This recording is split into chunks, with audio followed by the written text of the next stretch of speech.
नमस्कार, स्वागत है आप सभी लोगों का आपके अपने YouTube चैनल लेट्स नोट पर। साथियों, आज की क्लास में हम घटना चक्र पॉलिटी का अध्ययन करेंगे। तो शुरू करते हैं। राज्य की मंत्रिपरिषद सामूहिक तौर पर किसके प्रति उत्तरदायी है? तो इसका आंसर हो जाएगा ए, विधानसभा के प्रति उत्तरदायी है। राज्य की मंत्रिपरिषद सामूहिक तौर पर किसके प्रति उत्तरदायी है? तो इसका आंसर हो जाएगा विधानसभा के प्रति उत्तरदायी है। नेक्स्ट क्वेश्चन है, भारतीय संविधान के अनुच्छेद 164(2) के तहत राज्य की मंत्रिपरिषद राज्य की विधानसभा के प्रति सामूहिक रूप से उत्तरदायी होती है। इसी प्रकार केंद्र की मंत्रिपरिषद सामूहिक तौर पर लोकसभा के प्रति उत्तरदायी होता है। केंद्र शासित प्रदेश के मुख्यमंत्री जहां पर इस तरह की प्रावधान है किसके द्वारा नियुक्ति किए जाते हैं? तो इसका आंसर हो जाएगा ए, राष्ट्रपति के द्वारा। केंद्र शासित प्रदेश के मुख्यमंत्री जहां पर इस तरह का प्रावधान है किसके द्वारा नियुक्ति किए जाते हैं? तो इसका आंसर हो जाएगा ए, राष्ट्रपति द्वारा। नेक्स्ट क्वेश्चन है, संविधान के अनुच्छेद 239 ए के अनुसार केंद्र शासित प्रदेशों के मुख्यमंत्री की नियुक्ति राष्ट्रपति द्वारा की जाएगी और अन्य मंत्रियों की नियुक्ति राष्ट्रपति द्वारा मुख्यमंत्री की सलाह पर की जाएगी और मंत्री राष्ट्रपति के प्रसादपर्यत पद धारण करेंगे। नेक्स्ट क्वेश्चन है, उच्च न्यायालय एवं अधीनस्थ न्यायालय से संबंधित क्वेश्चन देखते हैं। उच्च न्यायालय में न्यायाधीशों की संख्या निर्धारित करने का अधिकार निम्नलिखित में से किसके पास है? तो इसका आंसर हो जाएगा बी, राष्ट्रपति के पास है। उच्च न्यायालय में न्यायाधीशों की संख्या निर्धारित करने का अधिकार निम्नलिखित में से किसके पास है? तो इसका आंसर हो जाएगा बी, राष्ट्रपति के पास है। प्रश्नगत विकल्पों में से राष्ट्रपति को उच्च न्यायालय के न्यायाधीशों की संख्या निर्धारित करने का अधिकार प्राप्त है। अनुच्छेद 216 के अनुसार प्रत्येक उच्च न्यायालय मुख्य न्यायाधीश और ऐसे अन्य न्यायाधीशों से मिलकर बनेगा जिन्हें राष्ट्रपति समय समय पर नियुक्ति करना आवश्यक समझे। नेक्स्ट क्वेश्चन देखते हैं, एक उच्च न्यायालय का न्यायाधीश अपना त्यागपत्र संबोधित करता है? तो इसका आंसर हो जाएगा ए, राष्ट्रपति। एक उच्च न्यायालय का न्यायाधीश अपना त्यागपत्र संबोधित करता है? तो इसका आंसर हो जाएगा ए, राष्ट्रपति को संबोधित करता है।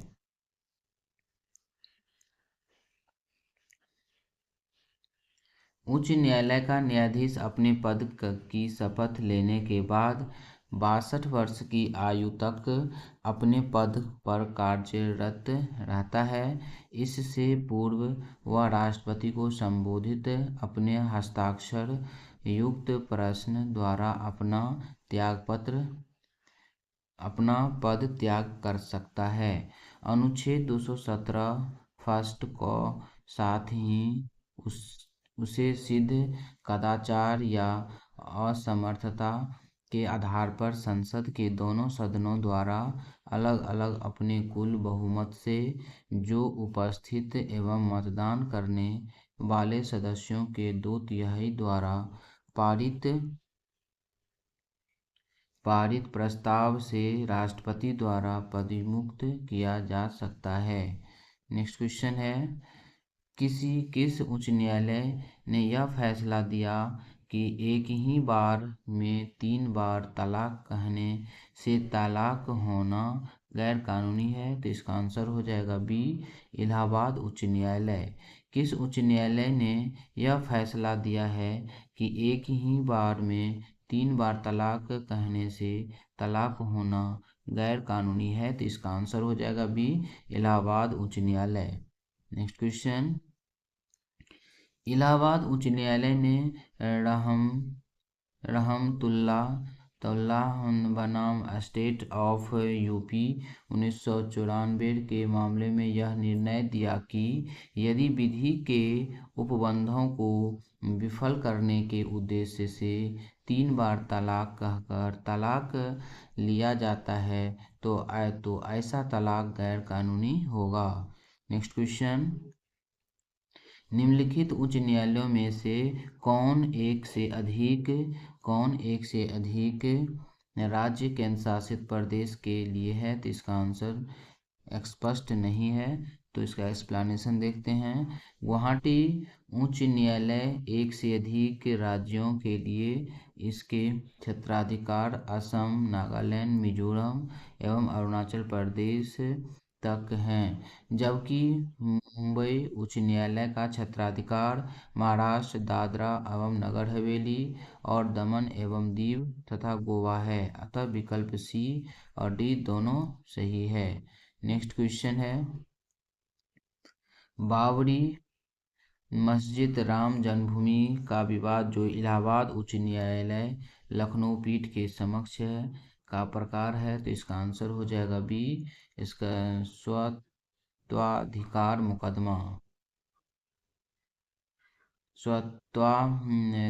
मुकदमा है। बाबरी मस्जिद राम जन्मभूमि विवाद को इलाहाबाद उच्च न्यायालय लखनऊ पीठ के समक्ष है का अधिक प्रकार है, तो इसका आंसर हो जाएगा स्वत्वाधिकार मुकदमा। नेक्स्ट क्वेश्चन, बाबरी मस्जिद राम जन्मभूमि का विवाद इलाहाबाद उच्च न्यायालय के समक्ष स्वत्वाधिकार मुकदमे के रूप में प्रस्तुत किया गया था, जिसमें 2 समुदायों ने बाबरी मस्जिद राम जन्मभूमि की जमीन व संपत्ति पर अपने अपने दावे पेश किए थे। नेक्स्ट क्वेश्चन देखते हैं, केंद्र एवं राज्य से संबंधित क्वेश्चन, निम्नलिखित में से किस वर्ष सहकारिता आयोग किसे केंद्र राज्य संबंधों में परिवर्तन की संस्तुति का अधिकार दिया गया था ने अपना प्रतिवेदन जमा किया था? तो इसका आंसर हो जाएगा डी, 1987। क्वेश्चन है, निम्न में से किस वर्ष सरकारिया आयोग जिसे केंद्र राज्य संबंधों में परिवर्तन की संस्तुति का अधिकार दिया गया था ने अपना प्रतिवेदन जमा किया था? तो इसका आंसर हो जाएगा डी, 1987। नेक्स्ट क्वेश्चन, सरकारिया आयोग जिसे केंद्र राज्य संबंधों की समीक्षा के लिए गठित किया गया था, इससे 27 अक्टूबर 1987 को आधिकारिक तौर पर अपना प्रतिवेदन जमा किया। गौरतलब है कि वर्ष 1983 में केंद्र राज्य के सर्वोच्च न्यायालय के सेवानिवृत्त न्यायाधीश R.S. सरकारिया की अध्यक्षता में एक 3 सदस्यीय आयोग का गठन किया था। इस आयोग ने केंद्र राज्य संबंधों के सुधार की दिशा में 247 सिफारिशें प्रस्तुत की थी। नेक्स्ट क्वेश्चन, भारतीय संविधान का अनुच्छेद 300 किसके संबंधित है? तो इसका आंसर हो जाएगा ए, मुकदमे तथा कार्यवाही के संबंधित है। भारतीय संविधान का अनुच्छेद 300 किसके संबंधित है? तो इसका आंसर हो जाएगा ए, मुकदमे तथा कार्यवाही से संबंधित है। नेक्स्ट क्वेश्चन, भारतीय संविधान के अनुच्छेद 300 के अंतर्गत वाद और कार्यवाहियों का उल्लेख है। इस अनुच्छेद के खंड 1 के अनुसार भारत सरकार भारत संघ के नाम से वाद मुकदमा ला सकती है या उस पर वाद लाया जा सकता है और किसी राज्य की सरकार उस राज्य के नाम से वाद ला सकेगी या उस पर वाद लाया जा सकेगा। अनुच्छेद 302 में व्यापार, वाणिज्य और समागम पर निर्बंधन अधिरोपित करने की संसद की शक्ति और अनुच्छेद 76 में भारत के महान न्यायवादी का उल्लेख है। नेक्स्ट क्वेश्चन, अंतर्राष्ट्रीय संधियों को लागू करने हेतु संसद द्वारा भारत के किसी एक हिस्से या संपूर्ण भारत के लिए कानून का निर्माण किया जा सकता है। तो इसका आंसर हो जाएगा डी। इसका आंसर हो जाएगा डी, राज्य की सहमति के बिना। अंतर्राष्ट्रीय संधियों को लागू करने हेतु संसद द्वारा भारत के किसी एक हिस्से या संपूर्ण भारत के लिए कानून का निर्माण किया जा सकता है। तो इसका आंसर हो जाएगा डी, राज्य की सहमति के बिना। नेक्स्ट क्वेश्चन,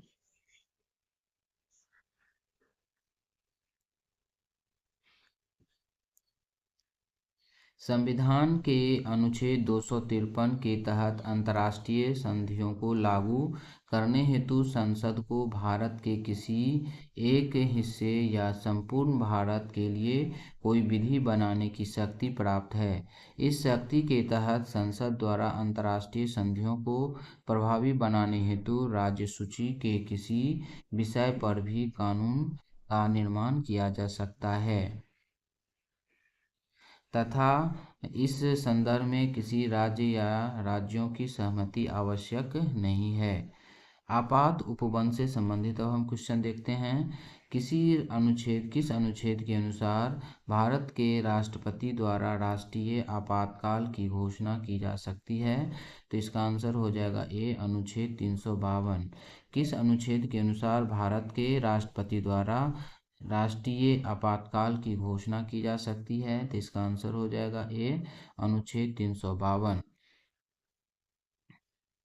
अनुच्छेद 352 यदि राष्ट्रपति को इस बात का समाधान हो जाए कि गंभीर आपात स्थिति विद्यमान है या होने के प्रगट निकट है, जिसमें युद्ध, वायु आक्रमण या सशस्त्र विद्रोह के कारण भारत या उसके किसी भाग में प्रगट संकट पैदा हो सकता है, तो राष्ट्रपति राष्ट्रीय आपात की उद्घोषणा कर सकते हैं। ध्यातव्य है कि मूल संविधान के अनुच्छेद 352 के आंतरिक अशांति के स्थान पर 44वें संविधान संशोधन अधिनियम 1978 से सशस्त्र विद्रोह प्रतिस्थापित किया गया है। अनुच्छेद 355 संघ का यह कर्तव्य है कि बाह्य आक्रमण और आंतरिक अशांति से प्रत्येक राज्य की रक्षा करे और प्रत्येक राज्य की सरकार का संविधान के उपबंधों के आधार पर चलाया जाना सुनिश्चित करे। अनुच्छेद 356 यदि राष्ट्रपति को किसी राज्य के राज्यपाल से प्रतिवेदन मिलने पर या अन्यथा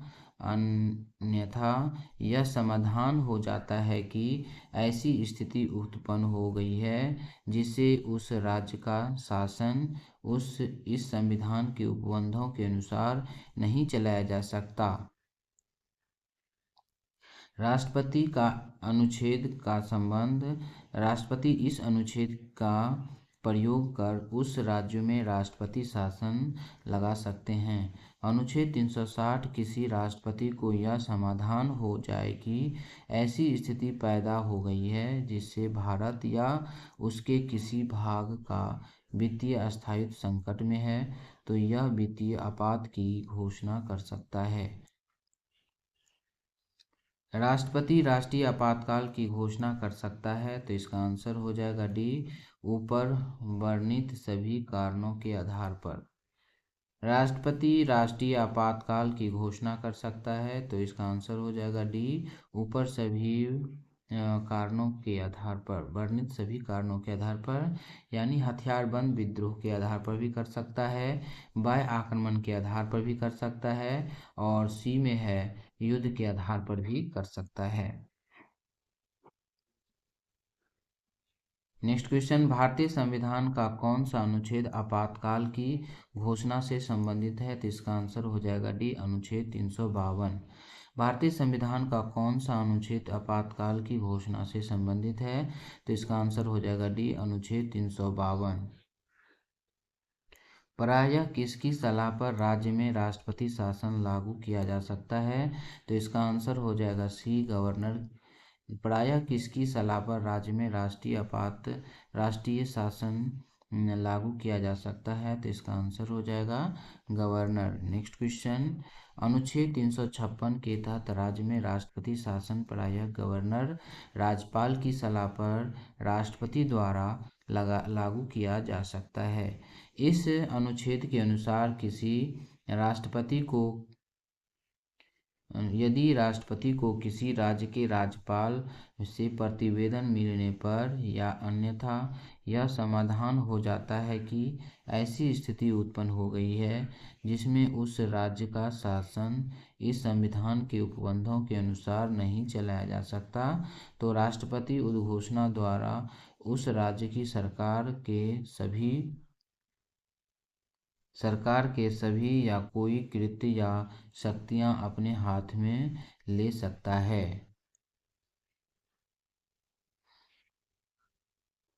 किसी वित्तीय आपातकाल की स्थिति में अनुच्छेद 360 को लागू करने के परिणाम निम्नलिखित में से कौन सा से हैं? तो इसका आंसर हो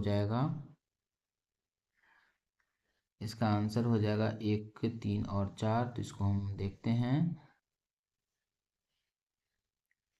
राष्ट्रपति राज्यों को राज्य मामलों के संबंध में सेवारत सभी या किसी वर्ग के कर्मचारियों के वेतन और भत्ते कम करने का आदेश दे सकता है। और दूसरा नंबर में है, राज्य विधानमंडल द्वारा पारित धन विधेयक या अन्य वित्तीय विधेयक को राष्ट्रपति के विचारार्थ आरक्षित करने रखने की आवश्यकता नहीं है। नेक्स्ट, राष्ट्रपति उच्च न्यायालय और उच्च न्यायालयों के जजों के साथ संघ मामलों के संबंध में सेवारत सभी या किसी वर्ग के कर्मचारियों के वेतन और भत्ते कम करने का आदेश दे सकता है। नेक्स्ट 4 नंबर में है, राज्य विधानमंडल द्वारा पारित होने के बाद धन विधेयक या अन्य वित्तीय विधेयक राष्ट्रपति के विचारार्थ आरक्षित रखे जाएंगे। तो इसका आंसर हो जाएगा ए, 1, 3 और 4 सही होगा। नेक्स्ट क्वेश्चन देखते हैं।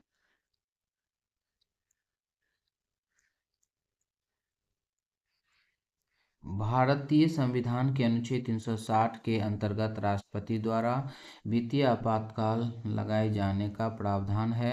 वित्तीय आपातकाल लगाए जाने की स्थिति में अनुच्छेद 360 के खंड 4 के तहत निम्नलिखित परिणाम हो सकते हैं।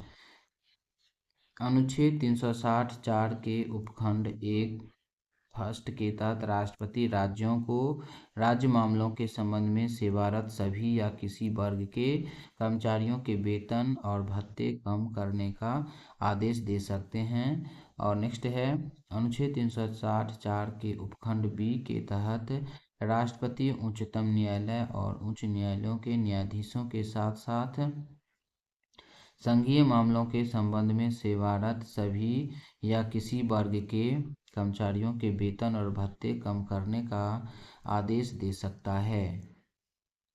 अनुच्छेद 360 4 के उपखंड ए सेकंड के तहत राज्य विधानमंडल द्वारा पारित होने के बाद धन विधेयक या अन्य वित्तीय विधेयक राष्ट्रपति के विचारार्थ आरक्षित किए जा सकते हैं। अतः प्रश्नगत कथन 1, 3 और 4 सही है, जबकि कथन 2 सही नहीं है। नेक्स्ट क्वेश्चन देखते हैं। प्रथमतः आपात स्थिति की घोषणा कितने समय काल के लिए सीमित की जा सकती है? तो इसका आंसर हो जाएगा सी, 6 महीना। प्रथमतः आपात स्थिति की घोषणा कितने समय काल के लिए सीमित की जा सकती है? तो इसका आंसर हो जाएगा सी, 6 महीना। नेक्स्ट क्वेश्चन, आपातकालीन प्रावधान भारत के संविधान के भाग 18 में अनुच्छेद 352 से 360 तक निहित है। यदि आपातकाल की उद्घोषणा को दोनों सदनों द्वारा अनुमोदित कर दिया जाता है तो आपातकाल 6 महीने तक जारी रहता है और प्रत्येक 6 महीने के लिए संसद की स्वीकृति के साथ अनिश्चित काल तक बढ़ाया जा सकता है। नेक्स्ट क्वेश्चन, वित्त आयोग से संबंधित क्वेश्चन देखते हैं। भारत के वित्त आयोग के संदर्भ में निम्नलिखित कथनों पर विचार कीजिए। पहला नंबर में है वित्त आयोग एक संवैधानिक निकाय है। और दूसरा नंबर में है संविधान के अनुच्छेद 280 के तहत वित्त आयोग स्थापित किया गया था। तीसरा नंबर में है वित्त आयोग द्वारा की गई सिफारिशें प्रकृति में केवल सलाहकारी है। 4 नंबर में है पहला वित्त आयोग 1950 में स्थापित किया गया था। उपयुक्त कथन में से सही कथन है, तो इसका आंसर हो जाएगा सी कथन सही है, 2 और 3। Thank you for watching. Video देखने के लिए धन्यवाद। फ्रेंड्स, ये वीडियो आपको लिए बहुत ही उपयोगी और मददगार होगा किसी भी एग्ज़ाम के लिए। इसलिए आपको ये वीडियो अच्छा लग रहा है तो आप लाइक और शेयर अवश्य कर दीजिएगा। थैंक यू, धन्यवाद।